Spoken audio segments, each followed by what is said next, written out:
அந்த காட்டுல பனிக்காலம் ஆரம்பிக்கிறதுக்கான நேரம் அது. அதனால எல்லா பறவைகளுமே ரொம்ப சோகமா இருந்தாங்க. ரீட்டா, நவம்பர் மாசம் முடிய போகுது. இனிமே எப்ப வேணாலும் பனிமழை பெய்ய ஆரம்பிக்கலாம். அதுக்கு முன்னால நாம இந்த காட்டை விட்டு வேற எங்கேயாவது போயாகணும். ஆமா ராக்கி, வருஷம் வருஷம் நம்ம இந்த பனி காலத்துல நம்ம காட்டை விட்டுட்டு எங்கேயாவது போறது தானே பழக்கம். இந்த முறையும் அதே மாதிரி தான் இந்த காட்டை விட்டுட்டு போய் தான் ஆகணும். சரி ரீட்டா, நீயும் கிளம்பு. நாம போய் எல்லா பறவைகளையும் கலந்து பேசி இந்த காட்டை விட்டு எப்ப கிளம்பலாம்னு முடிவு பண்ணுவோம். இப்படி பேசிக்கிட்ட ராக்கி கிளியும் ரீட்டா கிளியும் பிறகு தங்களுடைய வீட்டை விட்டு பறந்து போனாங்க. அந்த காட்டுல காலுக்காகவும் கோரிக்காகவும் தங்களோட வீட்டுல வாழ்ந்து வந்தாங்க. காலேஜி, இப்பெல்லாம் இந்த வெயில் காலத்திலேயே இப்படி குளிர ஆரம்பிக்குது. அப்படின்னா குளிர் காலத்துல எப்படி குளிரும்? கோரி, இது வெயில் காலம்னு யாருகிட்டையும் சொல்லிடாத. கேக்குறவங்க எல்லாம் சிரிப்பாங்க. இது நவம்பர் மாசம், அது கூட முடிய போகுது. அதனாலதான் இப்ப இந்த அளவுக்கு குளிர் அதிகமா இருக்கு. அப்படியா காலேஜி? நான் இந்த மாசத்தை மே மாசம்னு நினைச்சிட்டேன். கோரி, எப்பவும் வீட்டுக்குள்ளேயே இருந்தா நாலு கிழமை மாசம் வருஷம் எதுவுமே தெரியாது. வெளியில வரணும், 4 பேருக்கிட்ட பேசணும். அப்பதான் 4 விஷயங்களை தெரிஞ்சுக்கலாம். நீ வீட்டுக்குள்ளேயே எந்த வேலையும் செய்யறது இல்ல, அப்புறம் எப்படி வெளியில வருவ? காலேஜி, உடனே எனக்கு பாடம் எடுக்க ஆரம்பிக்காதீங்க. சீக்கிரமா வீட்டை கூட்டி சுத்தம் பண்ணிட்டு எனக்கு உணவு எடுத்துக்கிட்டு வாங்க. கோரி, நீ ஏன் இப்ப கோவப்படுற? ரொம்ப நாளா மனசுக்குள்ள இருந்த ஆதங்கம் எப்படியோ தெரியாம வாயில வந்துருச்சு. காலுக்காகவும் கோரிக்காகவும் இப்படிதான் குடும்பம் நடத்தினாங்க. கோரிக்காக எந்த வேலையும் செய்யாது, வீட்டை விட்டு வெளியிலயும் போகாது. காலுக்காக கொண்டு வர உணவை சாப்பிட்டு கூட்டிலேயே படுத்திருக்கும். கோரிக்காகத்துக்கு உணவு கொண்டு வந்து கொடுத்துட்டு காலுக்காக அதுக்கப்புறம் வீட்டு வேலைகளை எல்லாம் செய்யும். காலேஜி, நீங்க இன்னுமா உணவு தேட போகல? கோரிக்காக இப்படி கோவமா கேட்டப்ப ரீட்டா கிளி அங்க வந்தது. காலு, இந்த பனிக்காலத்தை எப்படி சமாளிப்பதுன்னு பேசுறதுக்காக எல்லா பறவைகளும் ஒண்ணு சேர்ந்து பேச போறாங்க. நீயும் சீக்கிரம் வா. கோரி, நான் போய் பறவைகள் என்ன பேசுறாங்கன்னு கேட்டுட்டு அப்படியே உணவு எடுத்துக்கிட்டு வரேன். இப்படி சொன்ன காலுக்காகவும் பிறகு ரீட்டா கிளி கூட வெளியில பறந்து போச்சு. காலுக்காக இப்படி அங்க போனப்ப ஒரு பெரிய ஆலமரத்தடியில எல்லா பறவைகளும் ஒன்னா உட்கார்ந்து இருந்தாங்க. நண்பர்களே, மழைக்காலம் வந்தப்ப வலிமையான மரக்கட்டைகளால வீடு கட்டிக்கிட்டு நம்ம பாதுகாப்பா இருந்துட்டோம். ஆனா இப்ப வரப்போற பனிக்காலத்துல இருந்து நாம எப்படி தப்பிக்கலாம்னு பேசுறதுக்கு தான் இந்த இடத்துல எல்லாரும் ஒன்னா சேர்ந்திருக்கோம். சோனா, இதுல பேசுறதுக்கு என்ன இருக்கு? வருஷம் வருஷம் எப்படி பனி காலத்துல இந்த காட்டை விட்டுட்டு வேற காட்டுக்கு போவோமோ அதே மாதிரி இந்த வருஷமும் போக வேண்டியதுதான். இல்ல, அப்படி போக கூடாது.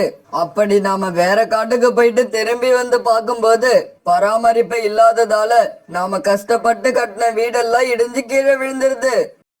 ஆமாம் புறா, நீ சொல்றது உண்மைதான். அதனால இந்த பனிக்காலத்தை இந்த காட்டிலேயே இருந்து எப்படி சமாளிக்கிறதுன்னு யோசிப்போம். இதுல யோசிக்கிறதுக்கு என்ன இருக்கு? இதோ மருந்து டாக்டர் நம்ம கூட தான் இருக்காங்க. அவங்கள கேட்டா நம்ம உடம்பு குளிராம எப்பவும் சூடா இருக்கிற மாதிரி ஒரு மாத்திரையை கொடுக்க போறாங்க. காலுக்காக இப்படி பேசினதை கேட்ட உடனே புறாவுக்கு கோபம் வந்துருச்சு. காலு, நம்ம உடம்ப குளிர் தெரியாம ஆக்குறதுக்கு நீ சொன்ன மாதிரி மாத்திரை இல்ல, ஆனா ஒரு மருந்து இருக்கு. அப்படியா? உண்மையாவா? அந்த மருந்தோட பேரு என்னன்னு சொல்லு. அந்த மருந்தோட பேரு விஷம்.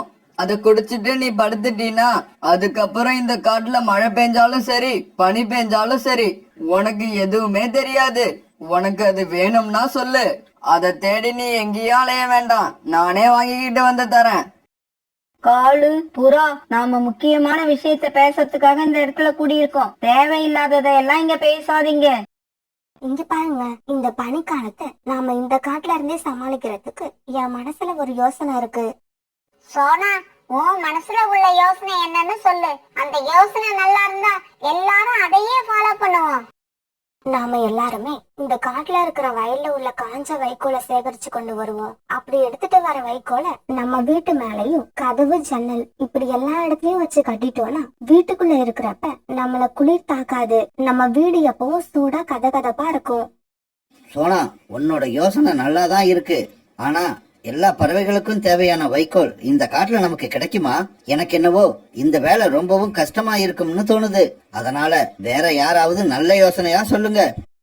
இல்ல, எனக்கு என்னவோ சோனா சொல்ற யோசனை நல்லாதான் இருக்கு. நம்ம காட்டுல நிறைய வயல்கள் இருக்கு.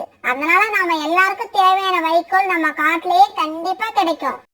ஆமா, ரீட்டா கிளி சொல்றதும் உண்மைதான். வைக்கோல் சேகரிக்கிறதுக்கு ஆளுக்காக சொன்ன மாதிரி அவ்வளவு கஷ்டமான விஷயம் கிடையாது. அதனால நாம எல்லாரும் சோனா குருவி சொன்ன யோசனையே ஃபாலோ பண்ணுவோம்.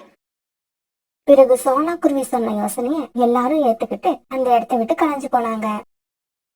எல்லாரும் அந்த இடத்த விட்டு போனாலும் சோனா குருவியும் காலுக்காக மட்டும் அங்கேயே உட்கார்ந்திருந்தாங்க.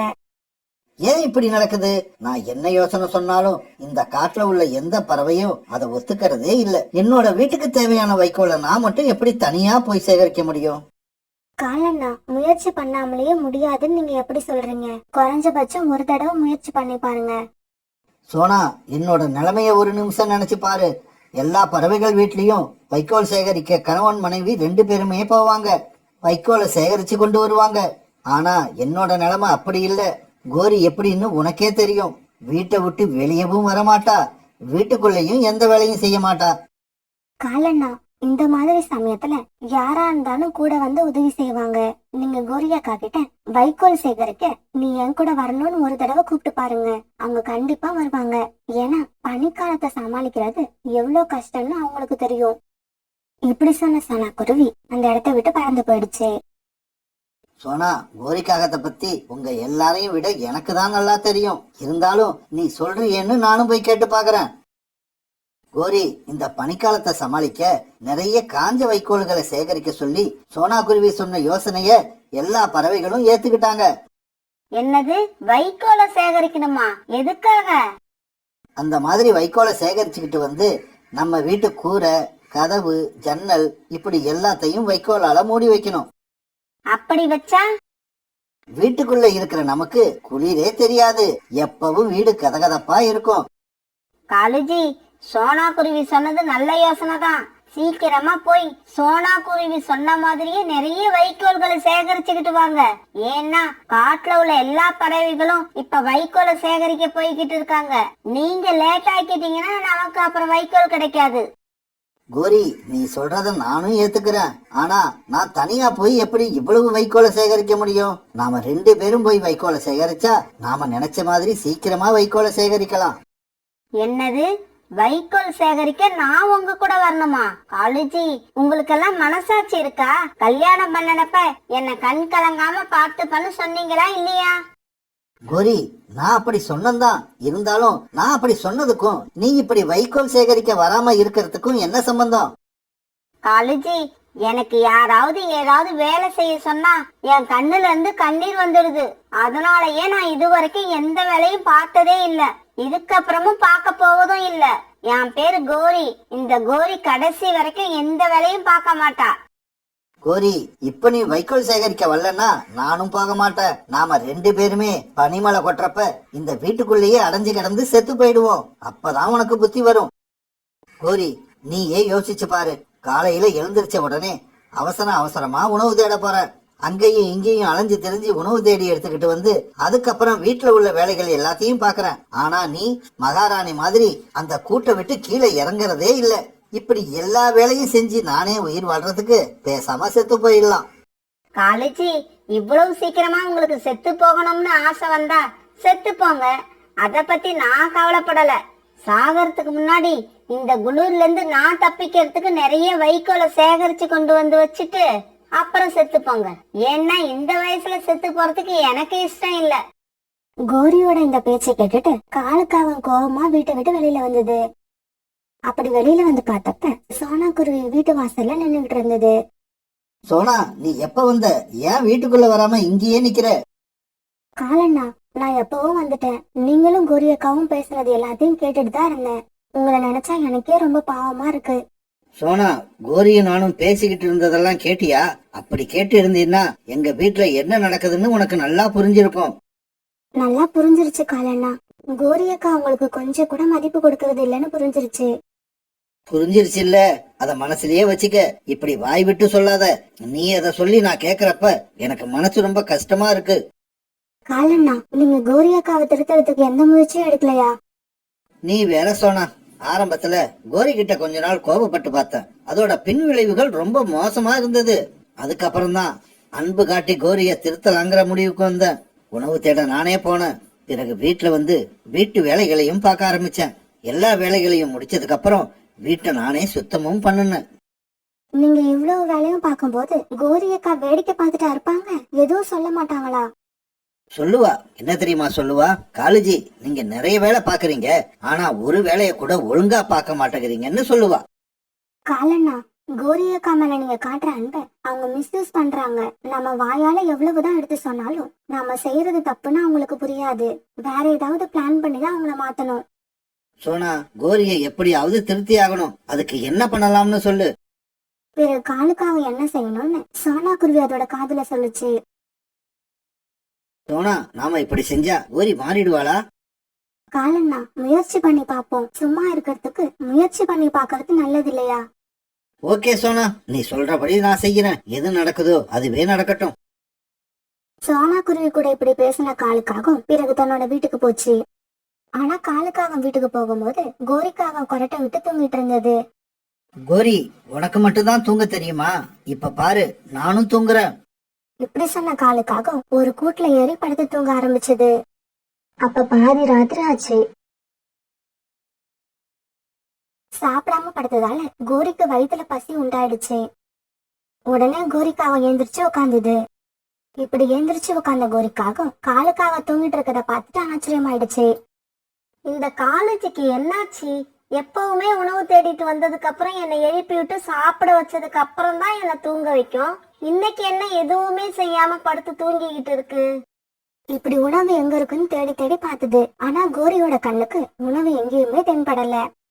இதனால கோபமான கோரி காலுக்காகத்தை எழுப்ப ஆரம்பிச்சது. காலுஜி, சீக்கிரம் எழுந்திருங்க.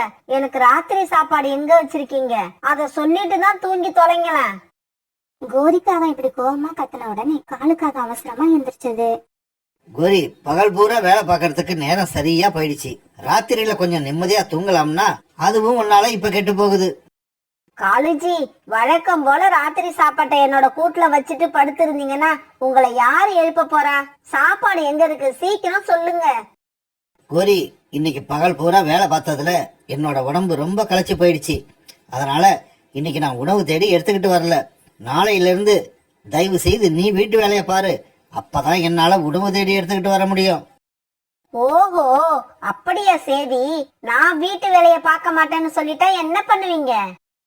வீட்டு வேலையை நான் பாத்துக்கிறேன், நீ போய் உணவு தேடி எடுத்துக்கிட்டு வான்னு சொல்லுவேன். வீட்டோட பொறுப்பு எல்லாத்தையும் சுமந்து சுமந்து வர வர என் தலையில உள்ள முடியெல்லாம் கொட்டிக்கிட்டு இருக்கு. இப்படியே போனா நான் சீக்கிரம் வழக்கே ஆயிடுவேன். என்ன காலேஜி, வர வர உங்க பேச்சியெல்லாம் ரொம்ப புதுசா இருக்கு. முன்னாடி எல்லாம் நான் சொன்னது அப்படியே கேப்பீங்க, இப்பெல்லாம் என்னை எதிர்த்து பேச ஆரம்பிச்சிட்டீங்க. உங்களுக்கு என்னாச்சு காலேஜி? உங்க மனசை யார் இப்படி கெடுத்தது? கோரி, இப்பதான் எனக்கு புத்தி வந்திருக்கு. இனிமே நான் வீட்டுக்கு வெளியில மட்டும்தான் வேலை செய்வேன். இதுதான் என்னோட வேலை. அப்ப வீட்டுல உள்ள வேலையை யார் செய்யறது? நான் கோரின்னு ஒரு பெண்காகத்தை கல்யாணம் பண்ணிக்கிட்டு வந்திருக்கேன். வீட்டு வேலைகள் எல்லாத்தையும் இனி அந்த கோரி தான் செய்யணும். இப்ப முடிவா என்னதான் சொல்ல வரீங்க? வீட்டு வேலை எல்லாத்தையும் நான் பார்க்கணும், அப்படிதானே? நடக்காது காலேஜி, நடக்காது. இது வரைக்கும் எந்த வேலையும் பார்க்காம வளர்ந்த கோரிக்கு இதுக்கப்புறமா எந்த வேலையும் பார்க்கற ஐடியா இல்ல. கோரி, உன்னோட முடிவு எப்படி இருந்தாலும் அதை பத்தி எனக்கு கவலை இல்ல. எனக்கு இப்ப தூக்கம் வருது, நான் தூங்க போறேன். இப்படி சொன்ன காலுக்காக பிறகு படுத்து மறுபடியும் தூங்க ஆரம்பிச்சது. காலுக்காக மேல உள்ள கோபத்துல கோரிக்காக அப்படியே போய் தன்னோட கூட்டுல படுத்து தூங்க ஆரம்பிச்சது. ஆனா வயிறு பசியா இருந்ததால கோரிக்காகத்துக்கு தூக்கமே வரல. புரண்டு புரண்டு படுக்க ஆரம்பிச்சது. பிறகு திடீர்னு எழுந்திரிச்சு உட்காந்துடுச்சு. இப்ப சாப்பிடலாம் தூக்கம் வராது போல இருக்கு, நான் என்னதான் பண்றது? இப்படி நினைச்ச கோரிக்காகவும் பிறகு மறுபடியும் காலுக்காகத்தை எழுப்ப ஆரம்பிச்சது. காலேஜி, தயவு செய்து கொஞ்சம் ஏந்திருங்க, எனக்கு ரொம்ப பசிக்குது. வீட்டுல இருக்கிற பொருட்களை வச்சு ஏதாவது சாப்பிட செஞ்சு கொடுங்க. கோரிக்காகம் இப்படி கெஞ்சின உடனே காலுக்காகத்துக்கு ஏந்திரிக்கணும் போலதான் இருந்தது. இருந்தாலும் சோனா குருவி சொன்ன மாதிரி காலுக்காகம் கண்ணை இறுக்கமா மூடிக்கிட்டு தூங்குற மாதிரி அப்படியே படுத்திருந்தது. பிறகு வேற வழி இல்லாத கோரிக்காகவும் கிச்சனுக்குள்ள போச்சு. நான் இப்ப என்ன பண்ணுவேன்? இதுக்கு மேல நான் சமைச்சதே இல்ல. பேசாம இருக்கிற காய்கறி, அரிசி, மிளகாய் தூள், மல்லித்தூள் எல்லாத்தையும் ஒரு பாத்திரத்துல போட்டு தண்ணிய ஊத்தி அடுப்புல வச்சு ஒன்னா கொதிக்க வைப்போம். என்ன வருதோ அத சாப்பிடுவோம். இப்படி யோசிச்ச கோரிக்காகவும் ஒரு பானையில எல்லா பொருட்களையும் போட்டு அதுல தண்ணி ஊத்தி அடுப்புல வச்சது. கிச்சனுக்குள்ள இருந்து ஏதோ வாசனை வந்ததால காலுக்காக கண்ணை திறந்து பார்த்தது. அடடா, கோரி சமைக்க ஆரம்பிச்சிட்டா போல இருக்கு. சோனா சொன்னது போல நாம நடந்துகிட்டதாலதான் கோரி இப்ப கிச்சன் வரைக்கும் போயிருக்கா. அடுப்புல இப்படி எல்லா பொருட்களையும் போட்டு கொதிக்க விட்ட கோரிக்காக பிறகு அந்த பானையே பார்த்துக்கிட்டு நின்னுது. கொஞ்ச நேரத்துல அந்த சாதம் நல்லா வெந்ததும் மேல வர ஆரம்பிச்சது. அத பார்த்த கோரிக்காகத்துக்கு ரொம்பவும் சந்தோஷம் தாங்கல. அடடா, என்ன இது கிச்சடி வாசம் வருது. அப்ப இதுதான் கிச்சடியா? அட, நமக்கு கூட சமைக்க தெரியுமா? சரி சரி, சமைச்சது சமைச்சிட்டோம். இது எப்படி இருக்குன்னு சீக்கிரமா சாப்பிட்டு பாப்போம். இப்படி நினைச்ச கோரிக்காகும் பிறகு அந்த கிச்சடியை எடுத்து ஒரு சின்ன பாத்திரத்துல வச்சது. காலேஜி நமக்கு எத்தனை நாள் சமைச்சு சோறு போட்டு இருக்கு. இன்னைக்கு நாம சமைச்சத காலேஜிக்கு கொடுக்காம சாப்பிடக்கூடாது. அப்புறம் காலேஜி கூட ராத்திரி சாப்பிடாம தான் படுத்திருக்கணும். அதுவும் இல்லாம இந்த கிச்சடி நாம சமைச்சதுன்னு தெரிஞ்சா காலேஜி ரொம்பவும் சந்தோஷப்படும்.